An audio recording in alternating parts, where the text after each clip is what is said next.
জুনাইত শোকাবহ ঘটনা সংঘটিত হৈছে নাহৰ বৰকুলি গাঁৱত দুই কন্যাৰ শিশুৰ কলিল সমাধি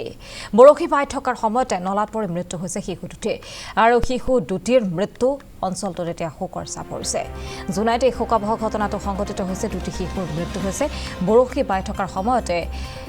মৃত্যু হৈছে কলিল সমাধি ঘটিছে এই কণমানি দুটিৰ নাহৰ বৰগুলি গাঁৱত দুই কন্যা শিশুৰ কলিল সমাধি বৰশী বাই আছিল তেনে সময়তে হঠাৎ পৰি যায় নলাত আৰু যাৰ ফলতেই মৃত্যু হৈছে নলাত পৰি মৃত্যু হৈছে শিশু দুটিৰ আৰু শিশু দুটিৰ মৃত্যুত অঞ্চলটোত এতিয়া শোকৰ ছাপ পৰিছে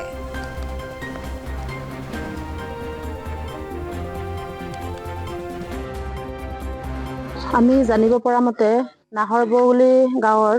এখন এতিয়া কালভাৰ্ট বনাই আছে তাকেটিনাৰ ওচৰতে তাতে দুজনীকৈ ছোৱালী আজি পোৱা গৈছে পানীৰ পৰা আমি শুনামতে তেখেতসকল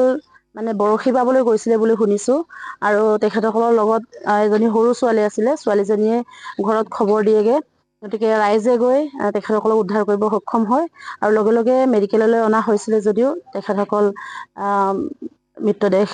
মৃত্যু হয় বুলি ঘোষণা কৰা হৈছে হয় একেখন গাঁৱৰ একেখন ঘৰৰ ওচৰৰে দুগৰাকী তেখেতৰ এজনী 8 বছৰ আৰু এজনীৰ 10 বছৰ বুলি আমি গম পাইছোঁ অতিকৈ দুখৰ বিষয় আজি আমাৰ চিগা নাহৰ বৰগুলি গাঁৱৰ পৰা দুজনীকৈ ছোৱালী আজি সন্ধিয়া সময়ত পানীৰ পৰা মৃতদেহটো উদ্ধাৰ কৰা হ'ল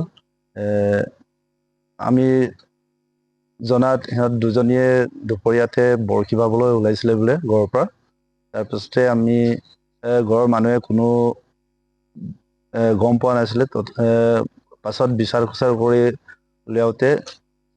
এইটো পানীতে মানে পোৱা গ'ল নাহৰ বৰগুলি গাঁওখন তাৰপিছত দেউতাকৰ নাম আছিলে দীপেন দলে এজনৰ আৰু আনজনৰ পবিত্ৰ মিলি ছোৱালী দুজনীৰ নাম হৈছে এজনীৰ দকপোন দলে আৰু আনজনীৰ কনকলতা মিলি এইটো তাকে তিনিআলিৰ ওচৰত এটা নলা আছে তাতে পোৱা গৈছে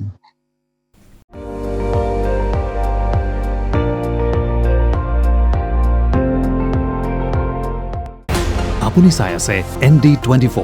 সৰ্বশ্ৰেষ্ঠ নহয় সৰ্বোত্তমৰ দৌৰ